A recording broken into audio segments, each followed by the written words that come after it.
Hi friends, మైత్రి చేతికి హనుమాన్ నైజాం హక్కులు. ప్రశాంత్ వర్మ దర్శకత్వంలో తేజ హీరోగా తెరకెక్కుతున్న చిత్రం హనుమాన్.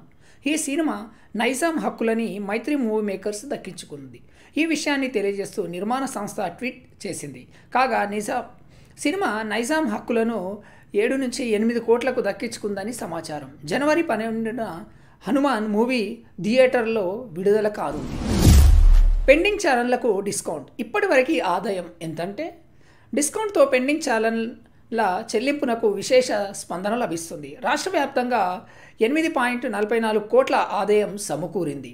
హైదరాబాద్ పరిధిలో 3.54 లక్షల ఛానళ్లతో 2.62 కోట్ల, సైబరాబాద్ పరిధిలో 1.80 ఛానళ్లతో 1.80 కోట్లు, రాచకొండ పరిధిలో 90,000 ఛానళ్లతో 76,79,000 ఆదాయం వచ్చింది. డిస్కౌంట్ అవకాశం జనవరి 10 వరకే ఉండటంతో వాహనదారులు ఈ ఛానల్ వెబ్సైట్కు పోటెత్తుతున్నారు. సర్వర్ తరచూ మొరాయిస్తుంది. అయోధ్యలో 600 కిలోల భారీ గంట. అయోధ్యల రామమందిరం కోసం భారీ గంట సిద్ధమైంది. సుమారు 600 కిలోగ్రాములు ఉన్న ఈ గంట అయోధ్యకు చేరుకుంది. ఈ గంటను మోగిస్తే దీని ప్రతిధ్వని 8 నుంచి 10 కిలోమీటర్ల వరకు వస్తుందని తయారీదారులు చెప్తున్నారు. సహజంగా గంటను మోగిస్తే టంగ్ టంగ్ అంటూ శబ్దం వస్తుంది, కానీ ఇది ఓంకార ప్రతిధ్వనిస్తుందని. అప్పటి వరకు రేవంత్ పిసిసి ప్రెసిడెంట్ మధు యాష్కి సార్వత్రిక ఎన్నికల్లో తమ లక్ష్యం 15 లోక్సభ స్థానాలని కాంగ్రెస్ నేత మధు యాష్కి అన్నారు. పార్లమెంట్ ఎన్నికల వరకు పిసిసి అధ్యక్షుడిగా రేవంత్ కొనసాగుతారని చెప్పారు. పార్టీ ఆదేశించిన లోక్సభ ఎన్నికల్లో పోటీ చేయనని తేల్చి చెప్పారు. కాంగ్రెస్లోకి వచ్చేందుకు బీజేపీ నేతలు సిద్ధంగా ఉన్నారన్నారు. వారి అయోమయాన్ని తీర్చేదానికే కేంద్ర హోంమంత్రి అమిత్ షా రాష్ట్రానికి వచ్చారని. గుంటూరు ఎంపీగా అంబాటి రాయుడు. వైసీపీలో చేరిన అంబాటి రాయుడు వచ్చే ఎన్నికల్లో పోటీ చేయనున్నట్లు తెలుస్తుంది. కొంతకాలంగా రాష్ట్రంలో పర్యటిస్తున్న ఆయన విద్యార్థులు, యువత, రైతులు, వ్యాపారులు సహా పలువురితో మమేకం అయ్యారు. 2024 ఎన్నికల్లో గుంటూరు ఎంపీ లేదా పొన్నూరు అసెంబ్లీ స్థానం నుంచి అతనిని జగన్ బరిలో నిలుపుతారని ప్రచారం నడుస్తుంది. క్రికెట్లో ఎన్నో ఇన్నింగ్స్లు ఆడిన రాయుడు రాజకీయ ఇన్నింగ్స్లో ఎలా ముందుకు సాగుతారో చూడాలి. స్టాక్ మార్కెట్లో ఆజాద్ కంపెనీ లిస్ట్. తొలి రోజు జోరు.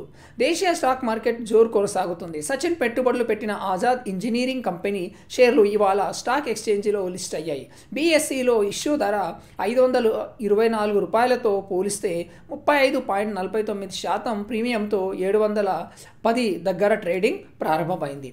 ఎస్ఎస్సిలో 37.40% పుంజుకొని 720 దగ్గర ట్రేడింగ్ మొదలైంది. కంపెనీ మార్కెట్ విలువ 4,219.19 కోట్లు నమోదైంది. దీనిలో సైనా, లక్ష్మణ్, సింధుకు పెట్టుబడులు.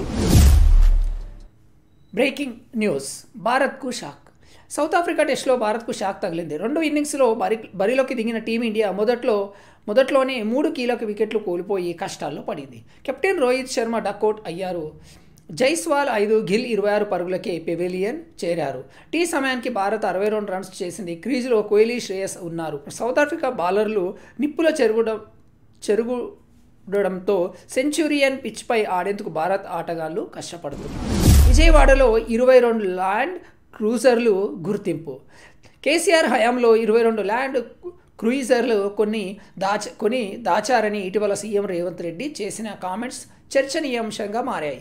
ఈ వాహనాలు విజయవాడలోని త్రినయన మోటార్స్లో ఉన్నట్లు తాజాగా ఇంటెలిజెన్స్ అధికారులు తెలిపారు. బుల్లెట్ ప్రూఫ్, ఇతర సేఫ్టీ ఫీచర్ల మార్పు కోసం వాటికి అక్కడికి తరలించగా 2 రోజుల్లో హైదరాబాద్ తీసుకురానున్నట్లు తెలుస్తుంది. కుప్పంలో 1,00,000 మెజారిటీతో గెలుస్తా చంద్రబాబు.